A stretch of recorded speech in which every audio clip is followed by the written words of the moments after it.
Camacuay Reconquista. Muy buenas tardes, bienvenidos a Camacuay Reconquista.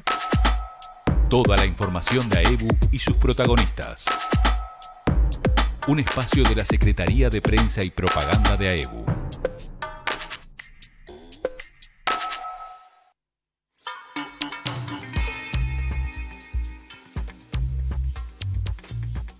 Hoy en Camacuay Reconquista nos acompaña en vivo el secretario general de AEBU, Fernando Gambera. Bienvenido, Manso, ¿cómo estás? Un gusto, como siempre.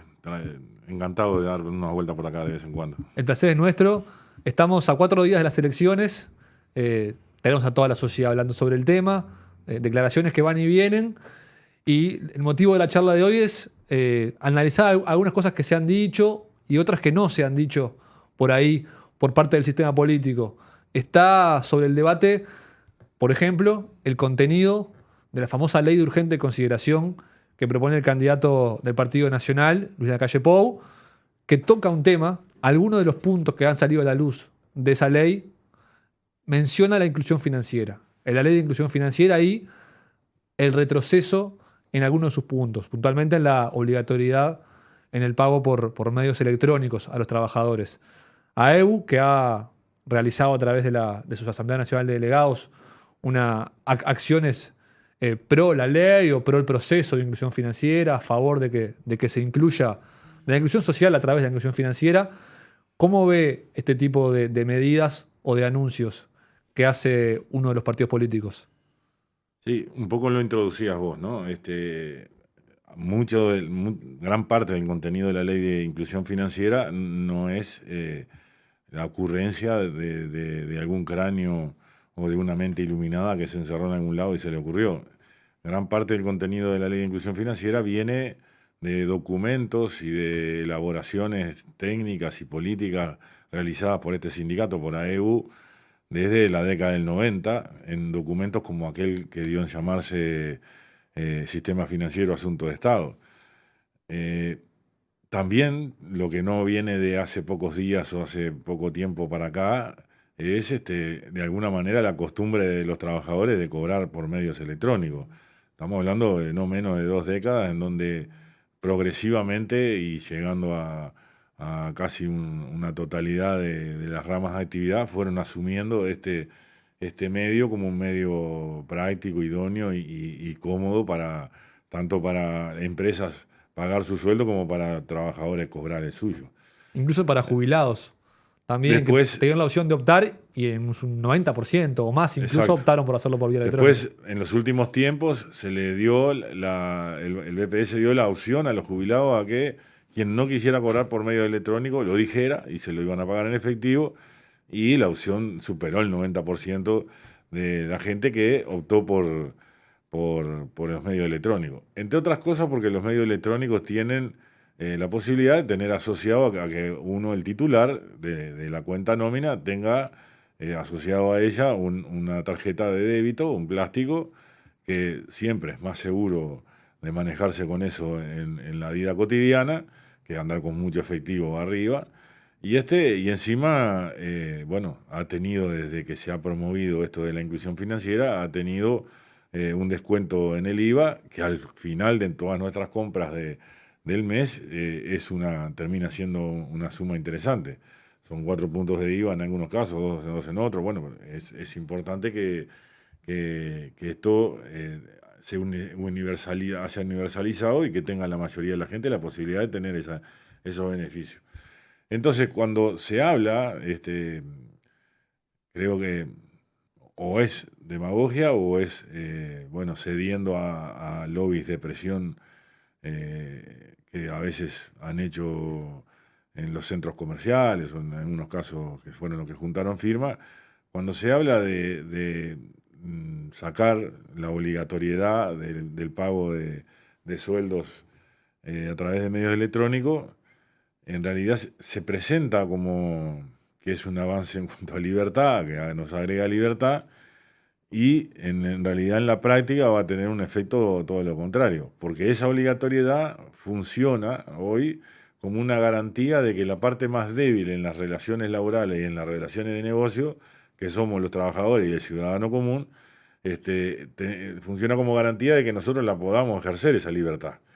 Ahora, si se quita esa obligatoriedad, la parte más fuerte en la relación laboral, que es siempre el empleador, y que es quien toma la decisión, es el decisorio sobre si me lo paga en un sobre, me lo paga en una cuenta nómina, o me lo paga una parte en negro y una parte en blanco, y todas estas cosas que todos conocemos que pasan en el mercado laboral. Bueno, si es él el que va a decidir, lo de esto de la libertad que me dan a través de eliminar esta obligatoriedad, se vuelve difuso inmediatamente hasta ilusorio, porque se va a hacer lo que el empleador y el patrón diga. Entonces, voy a depender de él de nuevo, de que si me paga por medios electrónicos va a ser en el banco que él quiera, porque él va a llegar a algún acuerdo con ese banco, y voy a perder esta libertad que tengo hoy dentro de la obligatoriedad, la libertad de decidir yo en qué banco quiero tener mi cuenta nómina como trabajador.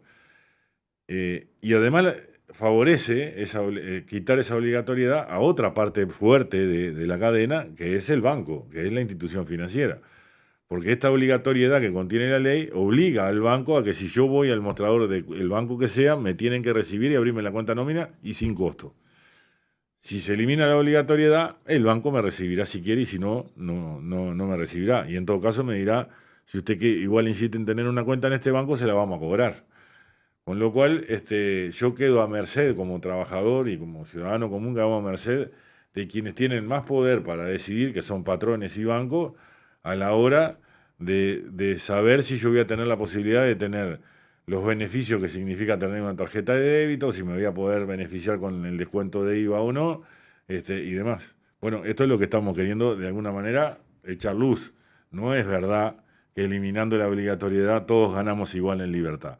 Si se elimina la obligatoriedad, en realidad los que ganan en libertad son los que tienen mayor poder de decisión, los patrones y los bancos, ¿no? Y después con efectos secundarios que pueden provenir de la falta de control y la transparencia que provoca pagar por medios electrónicos. El pago en negro, que puede derivar en falta de aportes previsionales a los trabajadores, no aportes a la salud y todo ese tipo de pérdidas que son pérdidas económicas también. Sí, sobre todo en lo que son sistemas solidarios, tanto el Sistema Nacional Integrado de Salud, el sistema previsional, que dependen de fondos en el que todos tenemos que aportar en función de nuestros ingresos.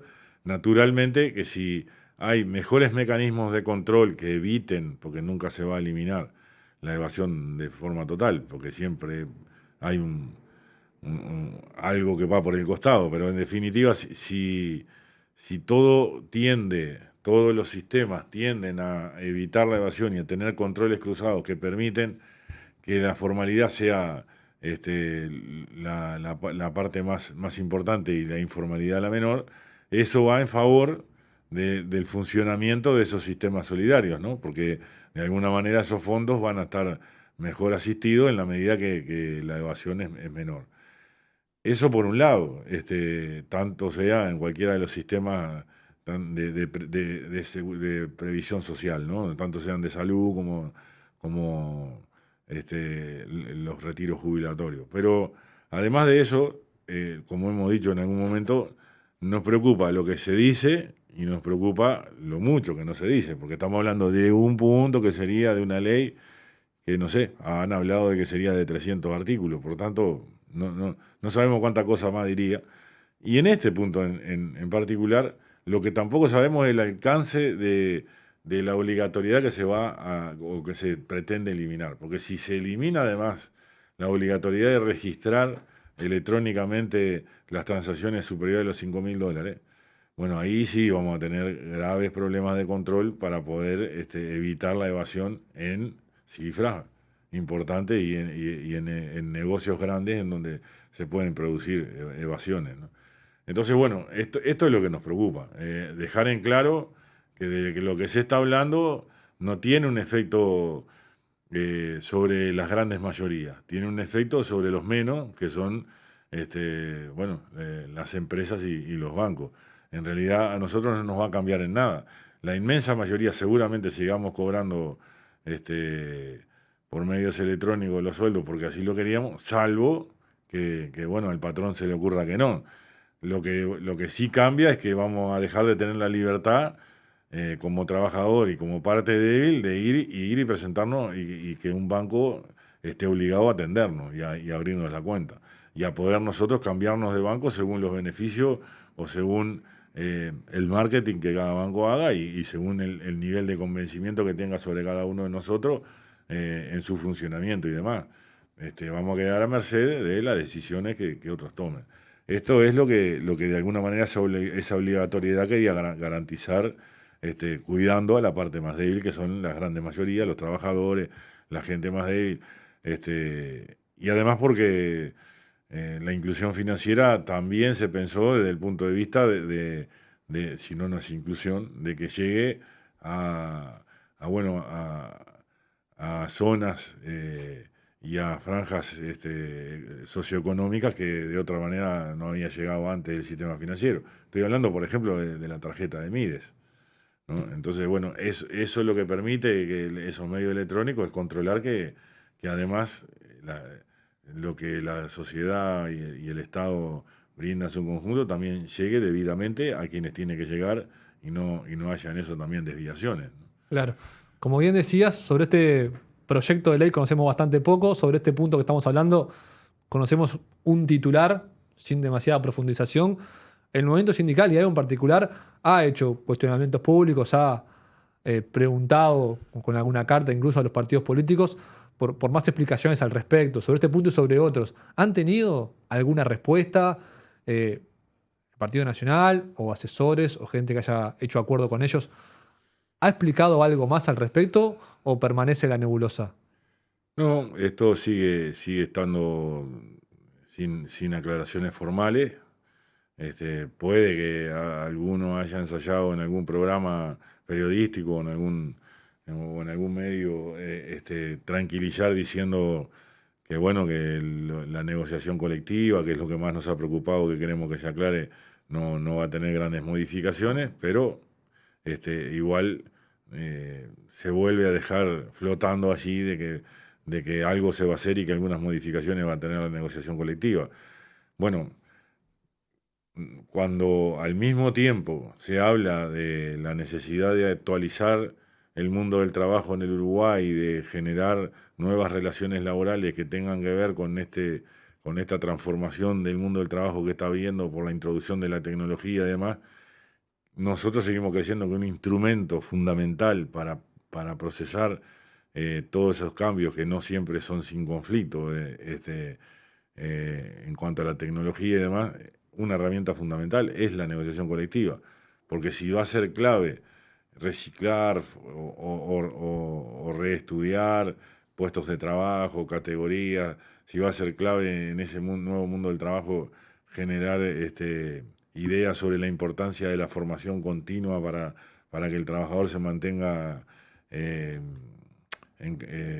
con condiciones de estar empleado y demás, eso solo se procesa bien en una sociedad si hay un diálogo y una negociación colectiva que facilita los acuerdos que después se van plasmando en medidas y decisiones que van hacia esos cambios y a esa nueva realidad. Si la negociación colectiva solo se circunscribe a que si hay voluntad se discutirá nada más que los mínimos por categorías y nada más, y esa concepción que se ha manejado de consejo de salario, obviamente es como decir que volvemos a los 90 y va a haber mínimo o nada de negociación colectiva. Esto es lo que nos tiene a nosotros preocupados y que seguimos de alguna manera planteándolo en todos los ámbitos donde podemos, porque realmente estamos convencidos de que le hace bien a un país y a una sociedad en desarrollo tener organizaciones representativas de empleadores y un movimiento sindical fuerte que se puedan sentar en una mesa y buscar acuerdos en todas las cuestiones, también en los ajustes salariales y en los mínimos por categorías, pero además poder trascender y buscar acuerdos en lo que tiene que ver con nuevas condiciones de trabajo, con nuevas exigencias de calificación para los trabajadores y de acuerdo a esas nuevas exigencias de calificación medidas acordadas de formación profesional que en donde las dos partes podamos poner de lo nuestro, ¿no? Y eso solo se hace si hay una voluntad de sentarse en una mesa de igual a igual. Esta es la cuestión. Una última, Fernando, para ir cerrando. En los últimos días se ha puesto en cuestión o se ha discutido sobre el pronunciamiento del PIT-CNT en cuanto a su preferencia por las dos visiones, por una de las dos visiones del país que se ponen en juego en el balotaje. Hace pocos días atrás el presidente de la Central Sindical, Fernando Pereira, explicaba un poco los motivos de por qué el PIT-CNT se pronuncia, por qué no es indiferente. Él decía que es neutral, pero no indiferente. ¿A vos qué reflexión te merece? Primero, que se cuestione esto del PIT-CNT y después la respuesta que daba Pereira. No, yo suscribo punto a punto lo que de alguna manera ha sido las expresiones públicas de Fernando, el presidente del PIT-CNT, porque además son la síntesis del debate que hemos tenido del Congreso para acá, en todos los organismos en el Congreso mismo y en todos los organismos posteriormente de la Central. Yo creo que ni siquiera a algunos ni nos gusta demasiado la palabra neutral. No son neutrales ni los de la AUF. Entonces que nos piden neutrales a nosotros. Creo que nunca fue el movimiento sindical, ni en el fondo de su historia, cuando tenía diferentes corrientes sindicales, nunca fue neutral. Siempre tomó posición sobre cruces de camino. Y en eso no nos deben pedir hoy eso. Pero además, creo que todos los actores de la sociedad, es lo que digo, no son neutrales ni los de la AUF. Entonces, menos neutrales son los que tenemos todos los días en nuestra negociación y en nuestra lucha, nuestros empleadores. De hecho, fue notorio y público la celebración de las cámaras empresariales por el resultado de la primera vuelta. Y así como se nos dice a nosotros, yo digo, bueno, yo doy por hecho que la representación empresarial de este país en sus diferentes cámaras reúne a empresarios de diferentes tamaños, pequeños, medianos, chicos, y doy por sentado que se debe reproducir más o menos la escala de representación electoral que se da en el resto de la sociedad, o sea que ellos deberían representar a empresarios de todos los partidos, seguramente así es. Sin embargo, bueno, claramente creen que hay un proyecto de país que es mejor que el otro y lo demostraron y lo expresan. La Central Sindical se encolumnó después de esos debates diciendo, bueno, no nos da lo mismo primero porque se dice, bueno, esto lo hicieron gobiernos del 2005 para acá que eran del Frente Amplio. ¿Y por qué no se habrá hecho antes? Que lo expliquen los que estaban antes, que algunos se repiten ahora, ¿no? Pero en todo caso, nosotros no nos da lo mismo si hay negociación colectiva, si no la hay, que lo decía antes, no nos da lo mismo si al cabo según cómo se den los números macroeconómicos y la economía del país, si al cabo de un periodo tuvimos nada de aumento salarial, tuvimos pérdida salarial, o si tuvimos, como tuvimos en esta década y media, más de un 60% de recuperación salarial. Y entonces claramente hubo una mejor distribución de la riqueza. No nos puede dar lo mismo. Hablando de algunos temas que parecen ser específicamente sindicales, pero tampoco nos da lo mismo que haya un retroceso y por eso también nos vamos a plantar en esa lucha, en plataformas que no son exclusivamente nuestras, sino que nosotros hemos acompañado luchas, ¿no? Como es el matrimonio igualitario, como fue la ley de aborto, como son leyes que tienen que ver con el género, con la identidad de género y demás.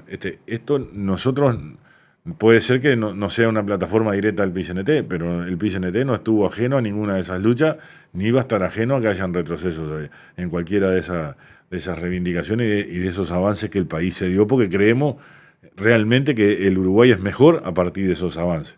Entonces esto no se nos puede decir que seamos neutrales, porque en definitiva esto es lo que creemos, y esto es lo que manifestamos públicamente. Naturalmente que después, dentro del PIT-CNT, cada quien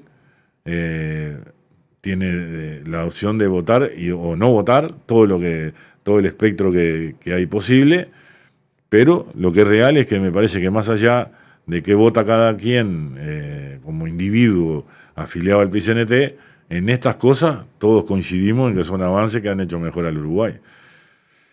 Y que además nos distancian, y eso es todo un debate que se abre de aquí para adelante, pero nos distancian con realidades muy difíciles y muy diferentes aquí nomás, en nuestro continente, en América. Tenemos a Chile en plena movilización popular después de décadas de exclusión social. Tenemos a Ecuador también movilizado después de muchos retrocesos respecto a los derechos de las comunidades indígenas. Pasó lo que pasó en Bolivia. Aquí dijimos claramente esto es un golpe de Estado y sin embargo Manini Río dice que la policía y las Fuerzas Armadas de Bolivia se pusieron del lado del pueblo. Se comió que Evo Morales era el presidente electo legítimo de los bolivianos hasta enero, ¿no? Ni más ni menos que eso se comió. Ahora, lo que pasa es que después de las 48 horas que Manini dijo eso, en Bolivia quedó demostrado que no estaban del lado del pueblo las Fuerzas Armadas, porque las Fuerzas Armadas eran las que impedían que entraran los legisladores también legítimamente electos. Y esto pasó de largo. A Manini no le costó nada en el Uruguay. Entonces, estas cosas son las que vamos a tener que empezar a discutir en Uruguay para ver, más allá de los resultados electorales, hay algunas cosas como estas que estoy nombrando que de neutrales no se puede parar nadie. O estás del lado de la democracia o no. Y ahí empieza todo un debate. Fernando Gambera, secretario general de AEBU, muchas gracias por estar este rato con nosotros. Gracias a ustedes, un gustazo.